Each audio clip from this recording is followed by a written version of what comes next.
उस्मानिया सल्तनत ने Asia minor पर विजय प्राप्त कब किया?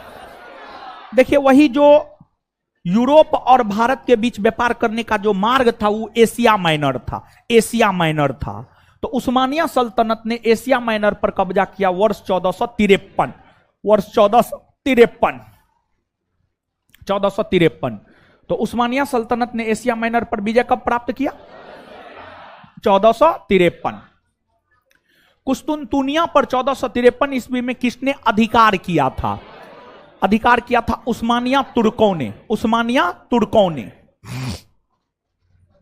कुतुबनुमा की समुद्री यात्रा में क्या उपयोगिता थी? दिशा सूचक यंत्र था। ये कुतुबनुमा जो है ना, दिशा सूचक यंत्र था जो यह बतलाता था कि उत्तर जा रहे हैं, दक्षिण जा रहे हैं या किधर जा रहे हैं। दिशा सूचक यंत्र हुआ करता था कुतुबनुमा, समझ गए। 15वीं 16वीं शताब्दी में नए देशों और व्यापारिक मार्गों की खोज की होड़ किस महादेश में आरंभ हुई? यूरोप महादेश में। कौन महादेश में? यूरोप महादेश में। नए समुद्री मार्गों की खोज का पहला कदम किस देशों ने उठाया था? पुर्तगाल और स्पेन ने। किसने? पुर्तगाल और स्पेन ने। कोलंबस मूलतः किस देश का था? इटली का था, इटली का था। अगर यह पूछेगा, और हां देखिए, ये हम बता रहे हैं, 9वां 10वां का भारतीय भवन या एनसीईआरटी पढ़िएगा ना, तो उसमें स्पष्ट तौर पर लिखा हुआ है कोलंबस मूलतः इटली देश का रहने वाला था, उसका जन्म इटली में हुआ था। वह स्पेनिश यात्री के तौर पर, वह स्पेनिश यात्री के तौर पर जो है भारत को खोजने निकला था। तो यहां पर किस देश के नाविक के तौर पर वो निकला था ये नहीं पूछ रहा है, बल्कि मूलतः किस देश का था। मूलतः तो वह उसी देश का माना जाएगा जहां पर उसका जन्म हुआ है। तो उसका जन्म हुआ था इटली में, तो स्वाभाविक सी बात है वह मूलतः माना जाएगा इटली का। तो यहां पर किताब सब में भी बड़ी कंफ्यूजन रहता है। एनसीईआरटी और भारतीय भवन जैसी पुस्तक 9 10th का लिखता है इटली, उसी आधार पर हम आपको इटली बतला रहे हैं, समझ गए। कोलंबस ने 1492 में किस स्थान की खोज की? अमेरिका ना। वास्को डी गामा कब भारत पहुंचा? 1498। वास्को डी गामा भारत के किस बंदरगाह पर पहुंचा? आए? कालीकट, कालीकट बंदरगाह पर पहुंचा। उत्मांसा अंतरीप, कैप ऑफ गुड होप की खोज किस पुर्तगाली खोजकर्ता ने की थी? Bartolomeu Diaz. सूची 1 को सूची 2 से मिलाइए। खोजे गए देश और समुद्री मार्ग। ब्राजील की खोज किया था अल्ब्रेज कैब्राल ने। अमेरिका की खोज किया कोलंबस ने। न्यूजीलैंड की खोज तस्मान हॉलैंड ने। ऑस्ट्रेलिया की खोज कैप्टन कुक ने। 2143, 2143 यानी आंसर क्या हो जाएगा? डी। याद रख लीजिएगा गुरुजी लोग। न्यूजीलैंड की खोज किसने किया? तस्मान। न्यूजीलैंड की खोज किसने किया? ब्राजील की खोज, ब्राजील की खोज। ऑस्ट्रेलिया की खोज, ऑस्ट्रेलिया की खोज। अमेरिका की खोज कोलंबस। निम्नलिखित में से किस नाविक ने वास्को डी गामा को उत्मांसा अंतरिक्ष से भारत तक का रास्ता खोजने में मदद की? अब्दुल माजिद या अब्दुल मुनीद, गुजरात का था ये। कालीकट के किस शासक ने वास्को डी गामा का स्वागत किया? जेमोडिन ने, जेमोडिन ने। कालीकट के राजा से व्यापार का अधिकार प्राप्त करने के बाद वास्को डी गामा को कहां के व्यापारियों ने विरोध किया? अरब के व्यापारियों ने। भारत से खरीदे मसालों को वास्को डी गामा अपने यहां कितना गुना मुनाफा पर बेचा? 60 गुना। यूरोपियों के भारत आगमन के संदर्भ में एस्तादो द इंडिया को देश के रूप में सर्वोत्तम रूप से वर्णित किया जा सकता है? भारत में फारसी द्वारा स्थापित प्रशासनिक व्यवस्था, डेनिश द्वारा, फ्रांसीसी द्वारा, पुर्तगाली द्वारा। क्या होगा? पुर्तगाली ईस्ट इंडिया कंपनी को ही एस्तादो द इंडिया कंपनी न कहा जाता है। पुर्तगाली ईस्ट इंडिया कंपनी को ही एस्तादो द इंडिया कंपनी के नाम से जाना जाता है। पोप एलेक्जेंडर छठा द्वारा पूर्वी सामुद्रिक व्यापार हेतु आज्ञा पत्र दिया गया था 1453 में। 1453 में निम्नलिखित में से कौन सा कथन असत्य है, मतलब कौन सा कथन गलत है? गलत है। वास्को डी गामा अक्टूबर 1502 ईस्वी में भारत आया था। हाँ, दूसरी बार तो 1502 में ही भारत आया था, सही है। दूसरी बार 1502 में आया है, सही है। पुर्तगालियों की पहली फैक्ट्री कालीकट में स्थापित हुई थी। देखिए, समझिएगा आप, पुर्तगालियों की पहली फैक्ट्री 1500 ईस्वी में कालीकट में अल्ब्रेज कैब्राल ने स्थापित किया, लेकिन जेमोरिन ने उसे मान्यता नहीं दिया। प्रथम फैक्ट्री स्थापित हुआ है 1500 ईस्वी में कालीकट में, लेकिन वह मान्यता प्राप्त फैक्ट्री नहीं था। मान्यता प्राप्त फैक्ट्री है 1503 केरल का कोचीन, लेकिन स्थापित तो हुआ न था जी, स्थापित तो हुआ ही था, भले मान्यता दी गई हो या नहीं दी गई हो। समझ गए, ये भी सही है। जहाज व्यापारी अल्ब्रेज कैब्राल 1503 ईस्वी में भारत आया? नहीं, अल्ब्रेज कैब्राल 1503 में नहीं बल्कि 1500 ईस्वी में भारत आया था। 1500 ईस्वी में भारत आया था। यही सबसे ज्यादा गलत है। ऐसे गलत तो थोड़ा भी है, लेकिन गलत पूछ रहा है तो गलत में सबसे ज्यादा गलत को चूज करना है, तो सबसे ज्यादा गलत सी है। 1503 में अल्बुकर्क ने कोचीन में अपना पहला यूरोपीय किला बनवाया, सही है। आंसर हो जाएगा बी, सॉरी सी, आंसर हो जाएगा सी। नेक्स्ट, गोवा, दमन और दीव का उपनिवेशीकरण मूलतः किया गया था पुर्तगालियों के द्वारा। किसके द्वारा? पुर्तगाली। पुर्तगाली व्यापारिक कंपनी के भारत आगमन का सर्वप्रमुख उद्देश्य था काली मिर्च व अन्य मसालों के व्यापार पर एकाधिकार करना। मूल उद्देश्य यही था। मूल उद्देश्य पूछ रहा है तो आंसर यही होगा। कौन भारत में पहला पुर्तगाली वायसराय था? फ्रांसिस्को दी अल्मीरा। निम्नलिखित में से किसने ब्लू वाटर पॉलिसी अथवा शांत जल की नीति की शुरुआत की? फ्रांसिस्को दी अल्मीरा। निम्न कथनों पर विचार कीजिए। 1508 ईस्वी में चोल के युद्ध में अल्मीरा गुजरात के शासक से पराजित हुआ था। हाँ। 1509 ईस्वी में दीव के युद्ध फ्रांसिस्को दी अल्मीरा ने महमूद बेगड़ा, मिस्र तथा तुर्की शासकों के समुद्री बेड़े को पराजित किया। समुद्री बेड़े को पराजित किया, हाँ सही है।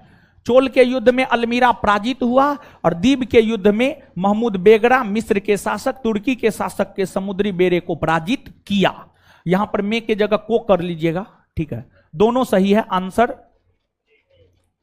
ए हो जाएगा। क्या हो जाएगा? ए। निम्नलिखित में से कौन सा कथन सही नहीं है? मतलब कौन सा कथन सही नहीं है, मतलब कौन सा कथन गलत है?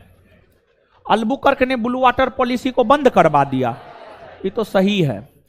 1510 ईस्वी में अल्बुकर्क ने बीजापुर के शासक यूसुफ आदिल शाह से गोवा को छीना, यह भी सही है। अल्बुकर्क ने पुर्तगालियों को भारतीय स्त्रियों से विवाह करने की अनुमति नहीं दी, दिया था ना जी, तो ये गलत हुआ ना जी, आंसर यही ना होगा।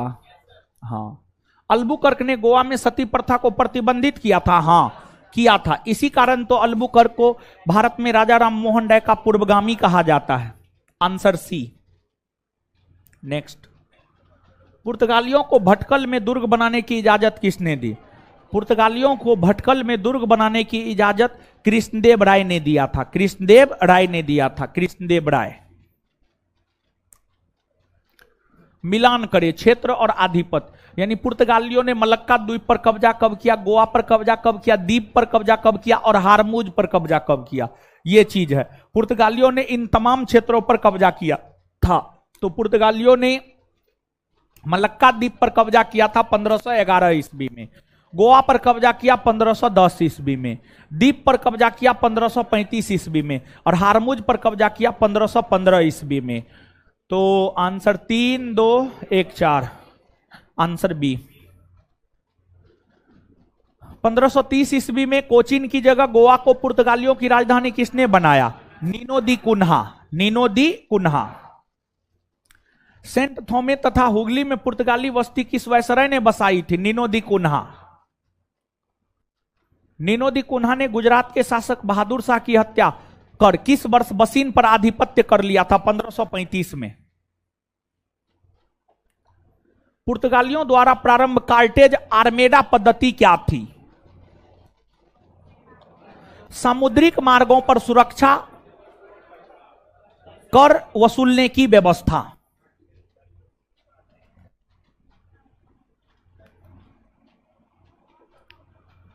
निम्न कथनों पर विचार कीजिए। पुर्तगालियों ने सोकोत्रा द्वीप, फारस की खाड़ी, हारमुज तथा हिंद महासागर में अपनी चौकियां स्थापित की थी। हां, भारत का जापान के साथ व्यापार का श्रेय पुर्तगालियों को प्राप्त है, यानी भारत का जापान के साथ जो व्यापार होना प्रारंभ हुआ वह श्रेय पुर्तगाली को जाता है। सही है यह भी बात। आंसर सी, 1 और 2 दोनों सही है। भारत में निम्नलिखित में से किस उत्पाद की शुरुआत पुर्तगालियों द्वारा नहीं की गई? पान। भारत में निम्नलिखित में से किसके विकास में पुर्तगालियों ने महत्वपूर्ण भूमिका निभाई? जहाज निर्माण, प्रिंटिंग प्रेस, गौथिक कला, उपर्युक्त सभी। भारत में पुर्तगाली साम्राज्य के पतन का क्या कारण था? धार्मिक असहिष्णुता, भारतीय व्यापारियों संग लूटपाट, भारतीय महिलाओं संग वैवाहिक नीति, उपर्युक्त सभी। 1961 में गोवा की स्वतंत्रता के समय गोवा का पुर्तगाली गवर्नर था एंटोनियो सिल्वा। पुर्तगालियों के विरुद्ध शाहजहां ने किस नगर की किलेबंदी की थी? हुगली की किलेबंदी की थी, हुगली। चलिए आगे है, अब आगे सुनिएगा ध्यान से। देखिए, पुर्तगाली के बाद डचों का भारत आगमन हुआ था। डच लोग भारत आए। डच की अगर हम बात करें तो डच किसे कहा जाता है?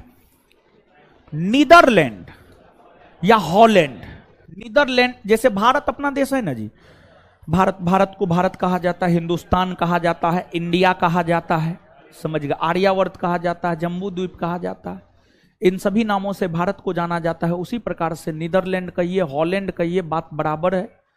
नीदरलैंड या हॉलैंड के निवासी को ही डच कहा जाता था। नीदरलैंड या हॉलैंड के निवासी को ही डच कहा जाता था। नीदरलैंड या हॉलैंड के निवासी को डच कहा जाता था।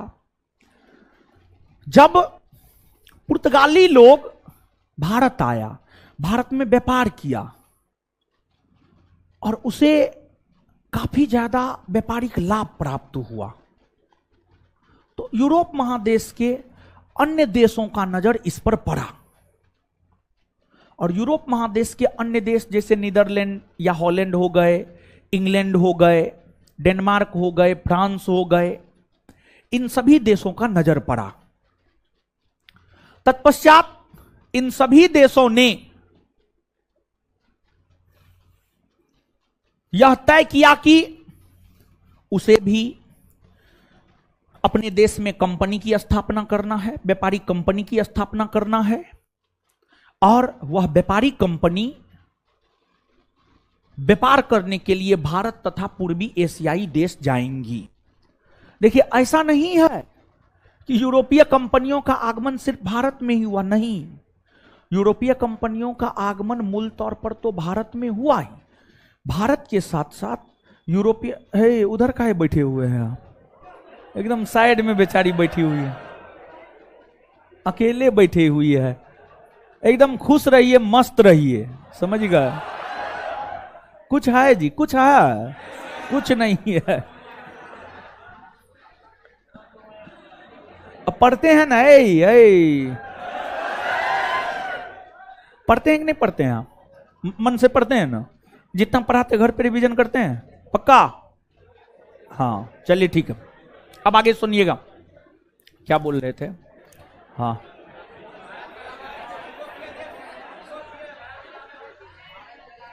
हाँ, देखिए, जो यूरोपीय कंपनियां थी उसका तो भारत आगमन हुआ ही। भारत के साथ साथ यूरोपीय कंपनियों का इंडोनेशिया आगमन हुआ, चीन आगमन हुआ और यूरोपीय कंपनियों की स्थापना भारत तथा पूर्वी एशियाई देशों के साथ व्यापार करने के उद्देश्य से हुआ था। उसी क्रम में डच ईस्ट इंडिया कंपनी की स्थापना हुई और जो डच ईस्ट इंडिया कंपनी है डच ईस्ट इंडिया कंपनी की स्थापना वर्ष 1602 ईस्वी में हुई है। वर्ष 1602 ईस्वी में डच ईस्ट इंडिया कंपनी की स्थापना हुई है और डच ईस्ट इंडिया कंपनी की स्थापना वेरिंगदे ऑस्टे इंडसे कंपनी के नाम से हुआ है 1602 में। 1602 में डच ईस्ट इंडिया कंपनी की स्थापना हुई। इससे पहले एक डच यात्री का भारत आगमन हो चुका था, जो कि प्रथम डच यात्री माना जाता है। उसका नाम था कॉर्नेलियन हाउटमैन। कॉर्नेलियन हाउटमैन प्रथम डच यात्री हुए जिनका भारत आगमन हुआ, और कॉर्नेलियन हाउटमैन का भारत आगमन वर्ष 1596 ईस्वी में हुआ। वर्ष 1596 ईस्वी में हुआ। वर्ष 1596 ईस्वी में हुआ। फिर डच ईस्ट इंडिया कंपनी की स्थापना 1602 में हुई। डचों ने भारत में अपनी व्यापारिक कारखाना खोला और डचों ने भारत में अपना पहला व्यापारिक कारखाना 1605 में मसूलीपट्टनम में खोला और भारत के साथ व्यापार करना शुरू किया। और डचों ने अपना मुख्यालय नगर नागपट्टनम को बनाया। नागपट्टनम को डचों ने अपना मुख्यालय नगर बना करके व्यापार सब करना शुरू किया। और डचों की अगर आप बात करेंगे तो डचों ने ऐसे तो भारत के पूर्वी तट पश्चिमी तट दोनों तट पर अपना कारखाना खोला, लेकिन डचों का फोकस ज्यादा रहा था भारत के पूर्वी तट पर।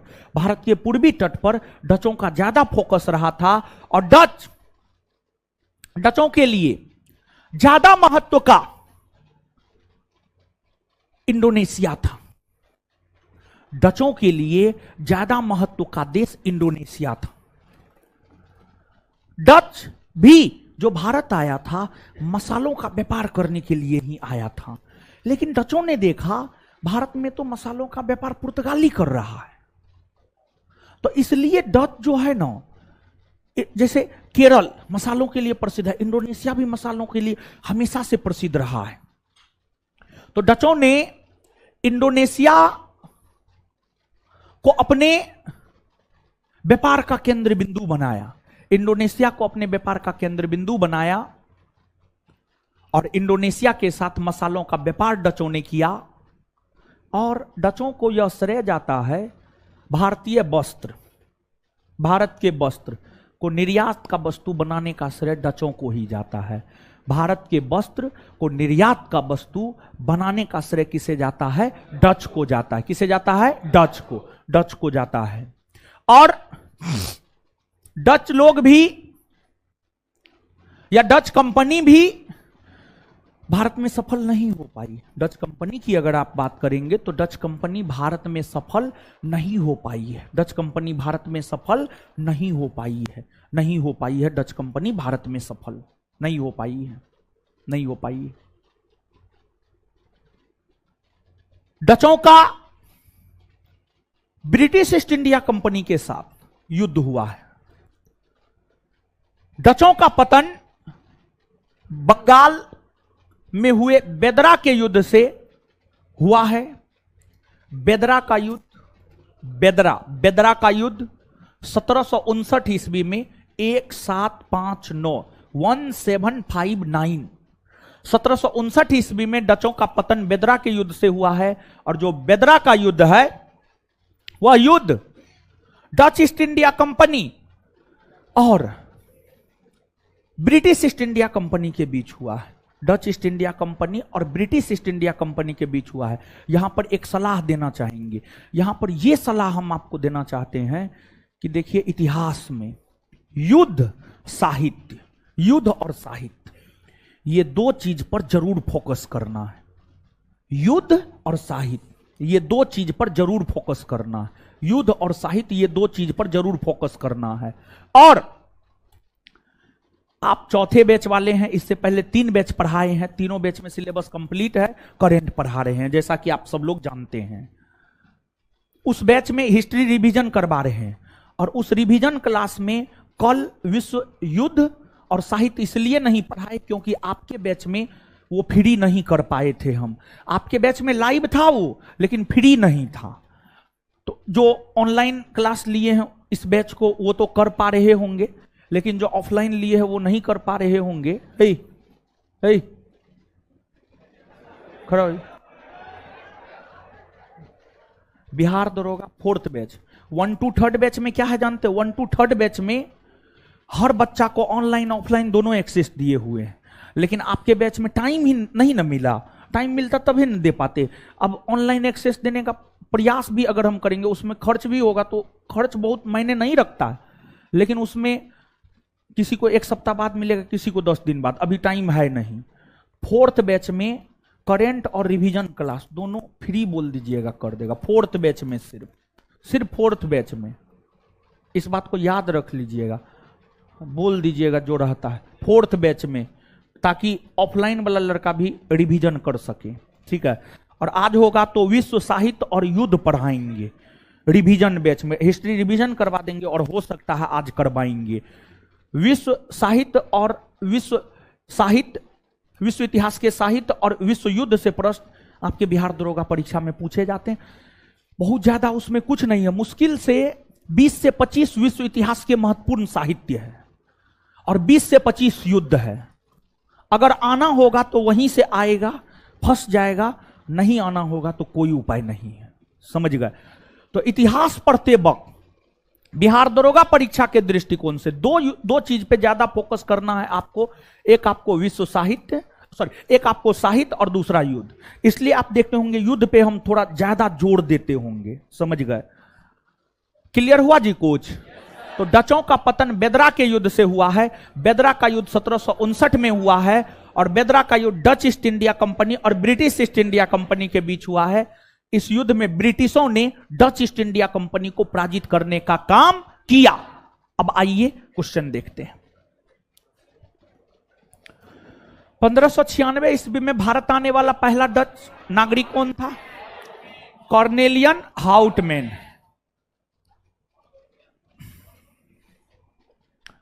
डच कंपनी वेरिंगडे ऑस्ट इंड से कंपनी की स्थापना कब हुई है? 1602। डचों द्वारा स्थापित फैक्ट्री में किसका मिलान गलत है? डचों ने मसूलीपट्टनम में 1605 में खोला, सही है। सूरत में 1608 में नहीं। डचों ने सूरत में अपना फैक्ट्री खोला 1608 नहीं बल्कि 1618। 1618। पिपली में 1627 में, सही है। चिनसूटा ने सूरा होगा, बंगाल में पड़ता है चिनसूरा में 1653 में, सही है। तो इसमें गलत है आपको बी नंबर। सूरत में 1608 नहीं बल्कि 1618। डचों ने बाटबिया नामक नगर की स्थापना कहां किया? डचों ने बाटबिया नामक नगर की स्थापना किया इंडोनेशिया में। हम बतलाए हैं ना, डचों के लिए ज्यादा महत्व का था इंडोनेशिया, और इंडोनेशिया में डचों ने बाटबिया नामक नगर को बसाने का काम किया था। भारत में भारतीय वस्त्र को निर्यात का वस्तु बनाने का श्रेय किसे जाता है? डचों को जाता है। किसे जाता है? डचों को। इसको आगे बतलाएंगे अब, ठीक है।